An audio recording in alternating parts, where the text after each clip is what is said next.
ناس كتير بتنزل فيديو واحد بس وبتجيب أكتر من 100,000 مشاهدة وبيفعلوا الربح من فيديو واحد، وفي ناس تانية بتقعد أكتر من سنة عشان تفعل الربح وفي الآخر بيقرر يعتزل، وببساطة لأنه لسه مفهمش اليوتيوب محتاج منه إيه ومحتاج يعمل إيه في الفيديوهات وفي كل حاجة خاصة بالقناة. وعشان كده عملت الفيديو ده اللي هيعرفك سريعا إزاي عملت 1000 مشاهدة من أول فيديو على القناة عندي. صلي على سيدنا محمد عليه أفضل الصلاة والسلام. قبل ما نبدأ، دي أسامي الناس اللي عرفت كلمة السر في الفيديو اللي فات. تابع الفيديو واعرف كلمة السر واكتبها في تعليق عشان تظهر في الفيديو. فيه شابين، واحد اسمه محمد والتاني اسمه هيثم. الاتنين قرروا انهم يبدأوا ويعملوا قناة على اليوتيوب، وفعلا الاتنين بدأوا وكل واحد اختار مجال معين وقعدوا يفكروا في فكرة فيديو لنفس المجال، وكل واحد منهم قعد نفس الفترة وعملوا أول فيديو. طبعا كانوا عاملين لتحدي مين اللي يوصل الأول لمشاهدة عالية، واختاروا انهم يشوفوا الفيديوهين بعد أسبوع تقريبا. ولكن محمد كان واثق من نفسه جدا لدرجة غريبة، وهيثم لاحظ ده. والأيام خلصت. في اليوم السابع حصلت المفاجأة، محمد جاب 1000 مشاهدة وهيثم جاب 45 مشاهدة. فهل يا ترى ده حظ ولا فعلا في سر؟ ولكن عرفنا ان محمد بقاله اكتر من سنه بيتعلم ازاي يبدا صح على اليوتيوب، ومنها يتعلم المونتاج والفوتوشوب والكلمات المفتاحيه وكل حاجه خاصه باليوتيوب. واما هيثم فكان لسه بادئ بدون خبره، فاختار المجال بعشوائيه وبدون مونتاج صور مصغره. وعرفنا ان السر هو نتيجه التعب ومش مجرد حظ، وده اللي حصل معايا. وكلمه السر في الفيديو ده سر 2.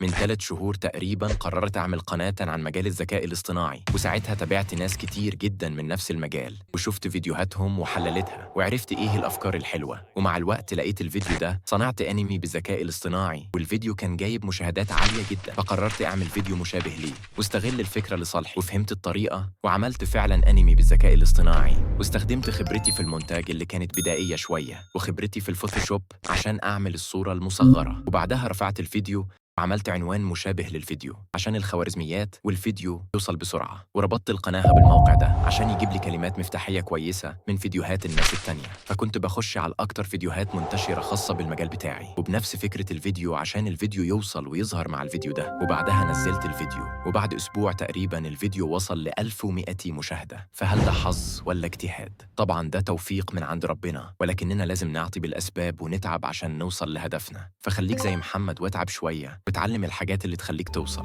أنا عارف إني بقول شيء بديهي وكل الناس عارفة الكلام ده، ولكن دي الحقيقة. لأن كل ما تكون فكرة هدفك بسيطة وواضحة فهتلاقي الطريق واضح. هو ممكن يكون صعب، ولكن على الأقل أنت عارف ماشي فين. وأنا بإذن الله قريبا هعمل إن شاء الله كورس كامل عن عمل قناة يوتيوب ناجحة مع الدليل، وده هيكون فيه كل حاجة اتعلمتها في اليوتيوب. ولازم نعرف إن النجاح في أي شيء بيجي مع الاستمرارية والمجهود. ومتنساش اللايك والاشتراك وتفعيل زر الجرس عشان تشوف كل جديد، وتابع بوستاتي عشان مفيدة وبحب أتواصل معاكم فيها. ويا رب الفيديو يعجبكم، وشكرا على المشاهدة.